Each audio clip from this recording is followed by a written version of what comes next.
नमस्कार विद्यार्थियों। आज हम इस वीडियो के अंतर्गत पारिस्थितिकीय कारकों के अंतर्गत उसके अजैविक कारकों में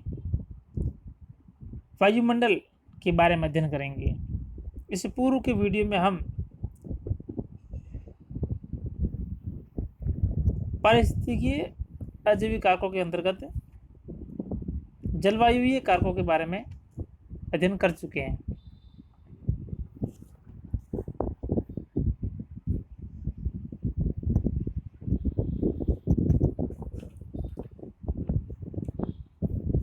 सबसे पहले हम देखते हैं वायुमंडल। वायुमंडल से हमारा तात्पर्य है कि हमारे चारों ओर जो गैसों का आवरण है, इसको हम वायुमंडल कहते हैं।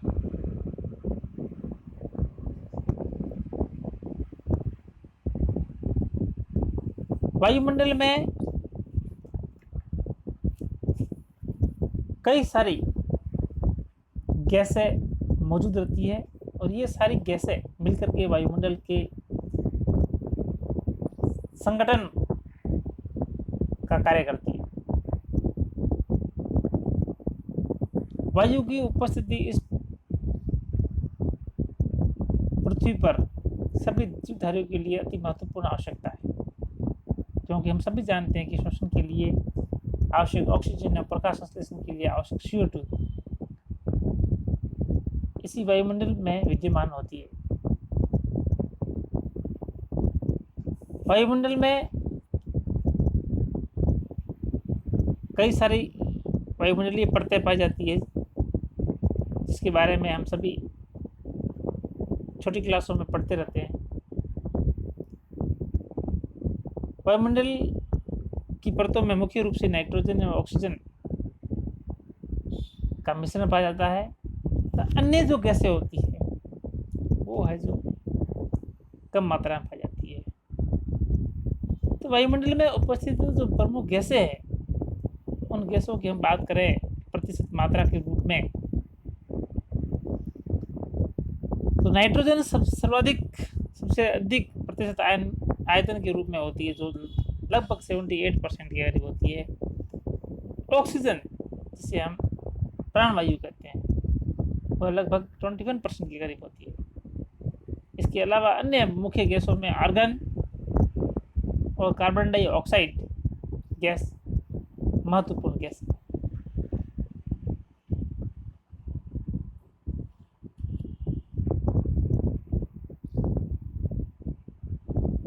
वायुमंडल में इन प्रमुख गैसों के अलावा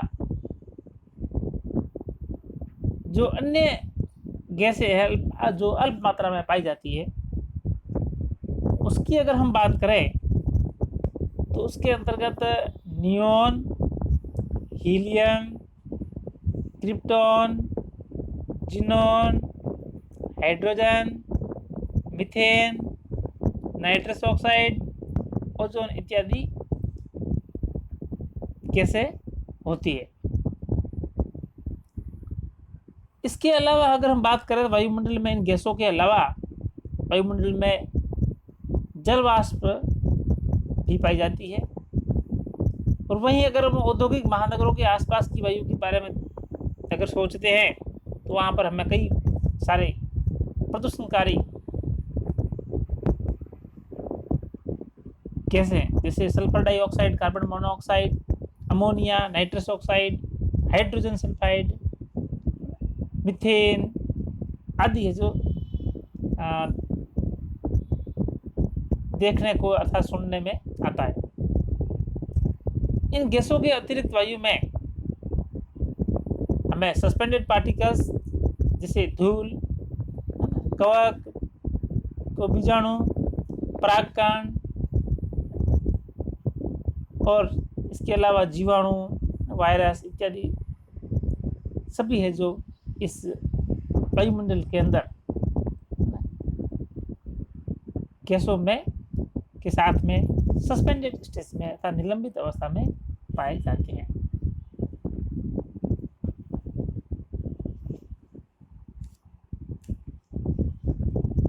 वायु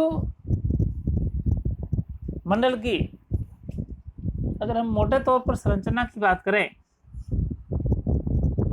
तो वायुमंडल को 5 परतों या स्तरों में बांटा गया है, जिसके अंतर्गत पृथ्वी के पास वाली परत जो सबसे पहले पृथ्वी के पास वाली है उसे हम क्षोभ मंडल कहते हैं, और यह वायुमंडल की सबसे नीचे पृथ्वी के पास वाली वायुमंडल की सीमा है, और इसकी सबसे ऊपरी सीमा ऊपर की तरफ है जो है उसको हम क्षोभ सीमा कहते हैं। भूमध्य रेखा पर अगर देखा जाए इसकी पृथ्वी की सतह से ऊंचाई लगभग 18 किलोमीटर होती है, लेकिन भूमध्य रेखा से हम ज्यों दूर चले जाते हैं अक्षांश में वृद्धि के साथ साथ इसकी ऊंचाई है जो सामान्यतः घटती जाती है, और ध्रुव पर आप देखोगे तो इसकी इस परत की ऊंचाई लगभग 8 किलोमीटर के करीब रह जाती है। क्षोभ मंडल में टेम्परेचर के अंदर तुरंत ऊपर जाने पर निरंतर कमी होने के कारण इस परत में ऊंचाई बढ़ने के साथ साथ तापक्रम घटता जाता है। 165 मीटर ऊंचाई पर तापमान लगभग 1 डिग्री सेल्सियस के कम हो जाता है। इसे हम सामान्य हाश दर या लैप्स रेट कहते हैं।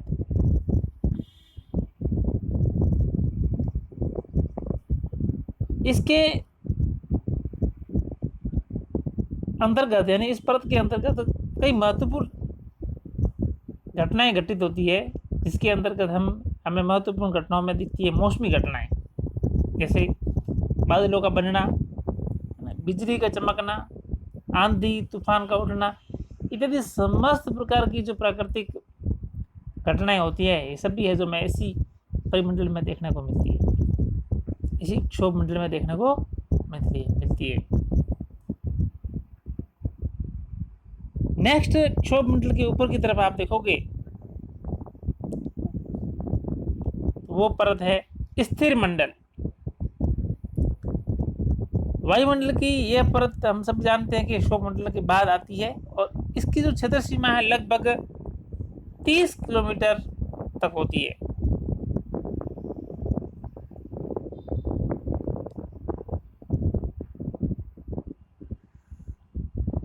स्थिर मंडल की इस क्षेत्र सीमा को स्थिर सीमा कहते हैं। क्षोभ सीमा के ऊपर अर्थात पृथ्वी सतह से 21 से 50 किलोमीटर के बीच की ऊंचाई पर तापमान या तो अपरिवर्तित करता है या बहुत धीरे धीरे बढ़ता है, इसलिए वायुमंडल के इस भाग को समताप स्तर कहते हैं।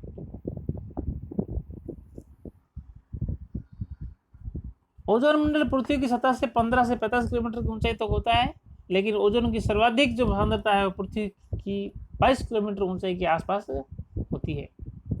ये ओजोन गैस सूर्य से आने वाली पराबैंगनी किरणों को सोखने की विलक्षण क्षमता रखती है, जिससे पृथ्वी पर पाए जाने वाले जीवधारियों का इन हानिकारक विकिरणों से बचाव होता है। इसके साथ ही साथ स्थिर मंडल के तापमान में है जो बढ़ोतरी होती है।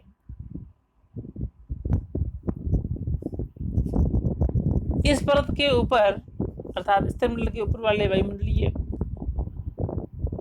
भाग को हम मध्य मंडल कहते हैं, और स्थिर मंडल से 30 किलोमीटर ऊंचाई तक के क्षेत्र अर्थात पृथ्वी की सतह से लगभग 80 किलोमीटर तक यानी 50 से 80 किलोमीटर की ऊंचाई की वायुमंडलीय सतह को मध्य मंडल कहा जाता है। तो इसकी परिसीमा को यानी इसकी ऊपरी सीमा को मध्य सीमा कहते हैं। वायुमंडल की इस परत के तापमान में तेजी से कमी आती है, तो 80 किलोमीटर की ऊंचाई पर तापमान -100 डिग्री सेल्सियस तक पहुंच जाता है। और मध्य परत है, इसका मुख्य कार्य है जो सूर्य से आने वाली हानिकारक किरणों के साथ साथ विशेषकर रेडियो तरंगों को अवशोषित करने का है।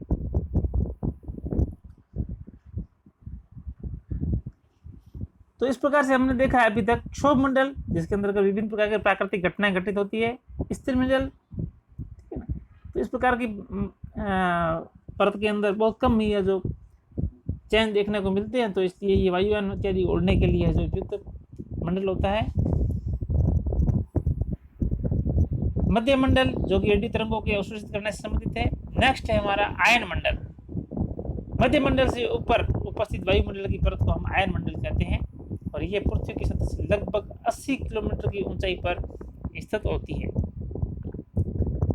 मध्य मंडल से ऊपर जैसे जैसे ऊंचाई बढ़ती है तो इसके साथ ही तापमान में भी क्रमिक वृद्धि होती है और इसकी ऊंचाई सीमा 400 किलोमीटर तक होती।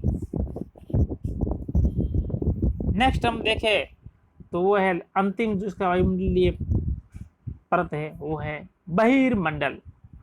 ये आयन मंडल से भी ऊपर अवस्थित अर्थात वायुमंडल की सबसे बाह्य परत है और इसके अंतर्गत आयन मंडल का ऊपरी भाग जिसमें कुछ हवा के कण आयनीकृत नहीं हो पाते हुए अंततः विसरित होकर ऊपर उठ जाते हैं तथा ये ही बहिर्मंडल का निर्माण करते हैं। तो उपरोक्त पांचों परतों के अध्ययन करने से ये स्पष्ट होता है कि क्षोभ मंडल में जो गैसीय मिश्रण उपस्थित होता है उसे हम वायु कहते हैं। तो ये पृथ्वी के जीवन में जीवों के जीवन में प्राणों का संचार करती है। अब हम देखते हैं नेक्स्ट कि वायु का वनस्पति पर क्या प्रभाव पड़ता है। वायु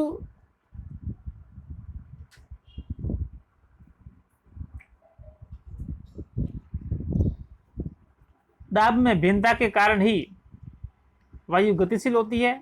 तो इस गतिशील वायु को ही हम पवन कहते हैं। अर्थात सामान्यतः जब वायु गतिशील नहीं होती है तो उसको हम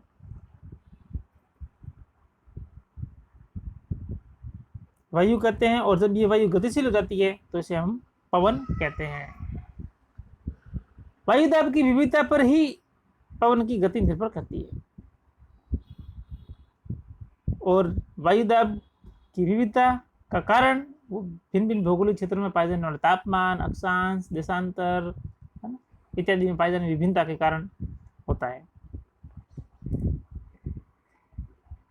अब हम देखते हैं कि किस प्रकार से है जो वायु पौधों को प्रभावित करती है या पौधों के लिए उपयोगी है। सबसे पहले हम देखते हैं प्रकीर्णन। तो पेड़ पौधों की विभिन्न जैविक क्रियाओं को संपादित करने के लिए पवन अति आवश्यक है। वायु के द्वारा विभिन्न सूक्ष्म जीव, जीवाणु, कवकों के बीजाणु, परागकण, फल एवं बीजों का प्रकीर्णन सुदूर स्थानों तक हो जाता है। हम ऐसे कह सकते हैं कि वायु के द्वारा विभिन्न प्रकार के जीवों के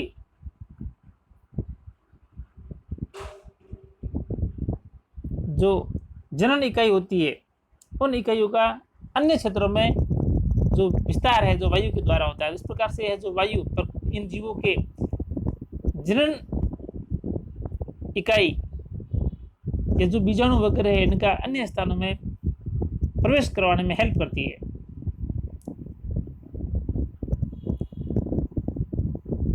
साथ ही साथ हम जानते हैं कि वायु है जो प्लांट माइग्रेशन एवं प्रकीर्णन के हिसाब से देखें तो इकोलॉजी विज्ञान के अंतर्गत बहुत ही महत्वपूर्ण एक पहलू है।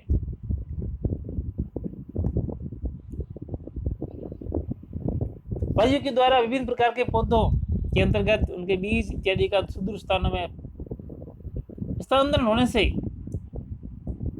उन पौधों में वहाँ एक निश्चित क्षेत्र में क्षेत्र विशेष के अंतर्गत उनकी प्रतिस्पर्धा यानी एक ही जाति के पौधों के बीच में प्रतिस्पर्धा कम हो जाती है। अतः इस अनावश्यक जो प्रतिस्पर्धा है इससे उनको छुटकारा मिल जाता है और साथ साथ वायु के द्वारा उन्हें अन्य स्थानों पर जो फैलने का मौका मिल जाता है। नेक्स्ट हम देखते हैं परागण। परागण के अंदर पहले पढ़ चुके हैं कि परागण का मतलब होता है कि पराग कणों का पराग कोशों से पुष्प की वर्तिकाग्र पर पहुंचना, इसे हम परागण कहते हैं। और इस क्रिया में है जो वायु सहायता करती है, यानी वायु है जो एक अभिकर्मक के रूप में कार्य करती है। कुछ पौधे जैसे हम देखते हैं कि पाइनस के परागकण होते हैं वो रोमिल होते हैं, विंग्ड। तो कुछ पौधे जैसे ग्रेमिनी कुल के सदस्य में पुष्प की वर्तिकाग्र होती है, पक्षी के पंख के समान होती है। तो इस प्रकार से ये जो ऐसी संरचनाएं हैं जैसे वर्तिकाग्र का पक्षी के पंख के समान होना, तो ये क्या क्या करती है कि हवा में उड़ने वाले परागकणों को अपने अंदर है जो हवा में निलंबित होते हैं उनको है जो ये वर्तिकाग्र कैचअप कर लेती है। चीड़ जिसे हम पाइनस कहते हैं, देवदार के परागकण वायुमंडल में तैरते हुए सस्पेंडेड कंडीशन में तैरते हुए बादलनुमा दिखाई देते हैं। वायु में इन पीले रंग के परागकणों की जो आभा होती है सघनता से ऐसा प्रतीत होता है मानो आसमान से गंधक की बरसात हो रही हो, और इसे है जो सल्फर शॉवर या गंधक वर्षा के नाम से भी जाना जाता है।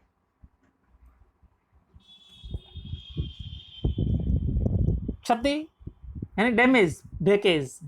हम सभी जानते हैं कि अगर तेज गति से जब पवन चलती है तो इसके कारण अनेक छोटे मोटे जो पेड़ पौधे हैं वो जड़ सहित उखड़ जाते हैं, साथ ही साथ अपरिपक्व कलियां, पुष्प, पत्तियां आदि गिर जाते हैं। और इसके अलावा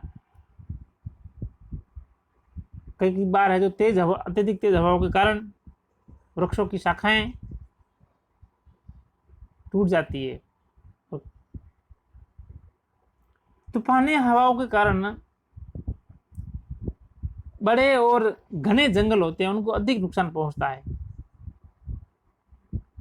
क्योंकि जो अधिक सघन वन होते हैं वो एक शेल्टर बेल्ट के रूप में, सुरक्षा कवच के रूप में, वायु के अवरोध के रूप में कार्य करते हैं, जिसके फलस्वरूप चक्रवात इत्यादि जो तूफान आते हैं उनकी अत्यधिक तीव्र स्पीड के कारण इन जंगलों को अधिक नुकसान होता है।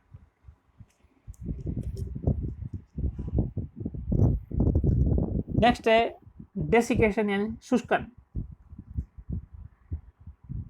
वायु की अधिक गति के कारण पेड़ पौधों में वाष्पोत्सर्जन की दर बढ़ जाती है, और जिसके फलस्वरूप पौधों से अत्यधिक मात्रा में जल का ह्रास होता है और पत्तियां मुरझाने लगती है। और निरंतर अगर इसी तरह से यह पवन या वायु चलती रहे काफी लंबे समय तक तो पत्तियों में स्थायी मुरझान आ जाती है, जिससे वो सामान्य अवस्था में नहीं लौट पाती है। सामान्यतः हम देखते हैं कि ग्रीष्म ऋतु के अंतर्गत अत्यधिक गर्मी या लू की परिस्थितियों में हर्बेशियस प्लांट्स हैं जो शाखीय पौधे होते हैं मुरझा करके नष्ट हो जाते हैं, क्योंकि लंबे समय तक वो है जो मुरझान की अवस्था में अपने आप को जिंदा नहीं रख पाते हैं। यही कारण है कि मरुस्थलीय आवासों की जो शुष्क परिस्थितियों में उगने वाले पौधे होते हैं उनकी पत्तियां छोटी, अत्यधिक रोम युक्त और अथवा कांटों में रूपांतरित हो जाती है।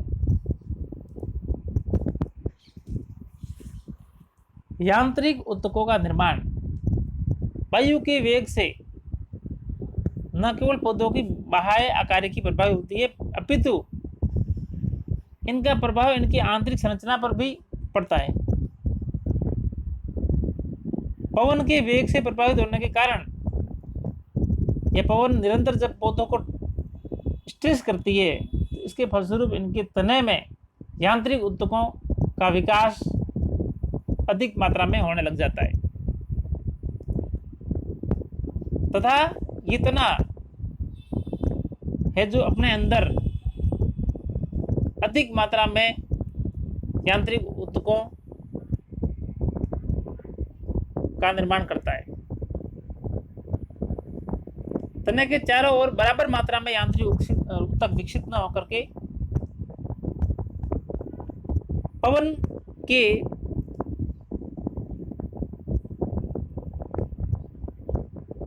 स्पीड अथवा वेग के अनुरूप वह उसका प्रतिरोध करने के हिसाब से एक तरफ अधिक मात्रा में विकसित होते हैं। इसके अलावा यांत्रिक ऊतकों के अलावा हम देखें तो इन पौधों में सेकेंडरी ग्रोथ है ना पाई जाती है, इसके कारण इनके तने अधिक मजबूत होते हैं। तेज गति की पवन के कारण कुछ वृक्षों के तनों में जाइलम ऊतक सघन एवं गहरे रंग का होता है, जिसे हम संपीड़ित जाइलम कहते हैं। वहीं फूल जो होते हैं, पुष्प, उनके वो पुष्पीय कलिकाएं इत्यादि, उनके अंदर है जो स्थूल कोण तक का निर्माण अधिक मात्रा में पाया जाता है, जिसके अंदर जो उनको लचकता प्रदान करता है। छोटे शाखीय पौधों में स्थूल कोण तक का निर्माण अधिक मात्रा में देखने को मिलता है। स्थूल कोण तक होता है जो पौधों को लचकता प्रदान करता है, जिसके फलस्वरूप वो है जो तेज हवा के झोंकों के कारण टूटते नहीं है। भूपतन, लॉजिंग, वायु के तीव्र गति के कारण मैदानी क्षेत्रों में जो उगने वाली घासें होती है, शाखीय पौधे होते हैं या फिर फसलें होती हैं, वो है जो सीधी भूमि पर है जो आड़े गिर जाती है, एक साथ में पूरी फसल है जो जमीन पर गिर जाती है। इस प्रक्रिया को हम लॉजिंग या भूपतन कहते हैं। जैसे गेहूं की फसल है, मक्का, ज्वार, बाजरा, कोई भी फसल है, वो पूरी है जो तेज हवा के कारण जो जमीन पर लेट जाती है, जिसे हम आड़ा होना कहते हैं। इसलिए ऐसे क्षेत्रों में जहां हवा की गति बहुत तेज होती है, वहां संकर फसलें बोई जाती है, जिनकी है जो हाइट कम होती है, ताकि तेज हवा का प्रभाव कम किया जा सके।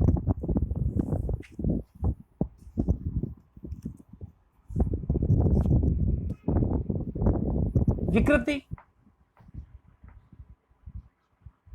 पहाड़ों की ऊंची चोटियों एवं समुद्री तटों के आसपास सामान्यतः हम सभी देखते हैं कि चक्रवात और तेज हवाएं आदि अधिक मात्रा में चलती है। इसलिए उस क्षेत्र के आसपास उगने वाली वृक्ष एवं झाड़ियों में शाखाओं तथा अन्य भागों का विस्तार केवल एक ही दिशा में, अर्थात प्रति पवन दिशा में ही अधिक होता है, पवन की विपरीत अधिक होता है। हवा के सम्मुख दिशाओं में शाखाओं टहनियों में कलिकाएं विकसित नहीं हो पाती है। इसके परिणाम स्वरूप क्या होता है कि वृक्षों, झाड़ियों आदि की बाह्य आकृति का जो स्वरूप है वो है जो विरूपित या विकृत हो जाता है। तो ऐसी जो पौधों की आकृति है, ये तेज हवा के प्रतिरोध को कम करने के अनुकूलन के हिसाब से विकसित होती है। बौनापन, ऊंचे पर्वतों के शिखरों पर तथा अत्यधिक ऊंचाई वाले स्थानों पर हम देखते हैं कि नियमित रूप से तेज हवाएं बहती रहती है। परिणाम स्वरूप, जिसके फलस्वरूप वहां उगने वाले पेड़ पौधों में शीर्षस्थ कलिकाएं विकसित नहीं हो पाती है। इसके कारण पौधे हैं जो बौने हो जाते हैं और अत्यधिक शाखित हो जाते हैं। यही कारण है कि अधिक जो हाइट पर उगते हैं पौधे, जैसे पहाड़ों की चोटियों पर आदि पर पाए जाते हैं, तो वहां पर वृक्षों की तुलना में हमें जो झाड़ियां अधिक मात्रा में देखने को मिलती है, क्योंकि उनके अंदर है जो शाखन अधिक होता है। उदाहरण के तौर पर हम देखते हैं अनेक वृक्ष जैसे चीड़, रोडोडेंड्रॉन, सिल्वर ओक, तो पहाड़ों के निचले इलाकों में तो बहुत ऊंचे होते हैं, परंतु शिखर या हाइट पर जो पाए जाते हैं उनके अंदर जो हमें ऊंचाई कम देखने को मिलती है और झाड़ी नुमा दिखाई देती है। मृदा अपरदन, यानी जब पवन तेज गति से चलती है तो वो अपने साथ उपयोगी खनिज लवणों को अपने साथ में, अर्थात ऊपरी उपजाऊ मृदा को अपने साथ में उड़ा ले जाती है। तो तेज गति से बहने के कारण जो मृदा उड़ जाती है, इस समस्या को हम मृदा अपरदन के नाम से जानते हैं। तो मृदा अपरदन के फलस्वरूप खेत की उपजाऊ क्षमता पर प्रतिकूल प्रभाव पड़ता है। और इससे मृदा की उपजाऊ परत जो होती है खेत की, वो पूरी पूरी उसका क्षरण हो जाता है। यह मृदा अपरदन सामान्यतः ग्रीष्म ऋतु में धूल भरी आंधियों तूफानों के द्वारा अधिक मात्रा में होता है। पश्चिमी राजस्थान के अंतर्गत जो रेगिस्तानी इलाका है, जहाँ पर बालू टीले होते हैं, वो ग्रीष्मकालीन समय में तेज हवाओं के द्वारा एक स्थान से दूसरे स्थान पर पहुंच जाते हैं, जिसे सैंड्यून मार्च कहते हैं, यानी टीलों का एक जगह से दूसरी जगह पर अभिगमन। तो इस प्रकार से हम देखते हैं कि तेज गति की हवाएं या आंधियां मरुस्थलों के फैलाव में एंड डेजर्ट के प्रसार में सक्रिय भूमिका निभाती है।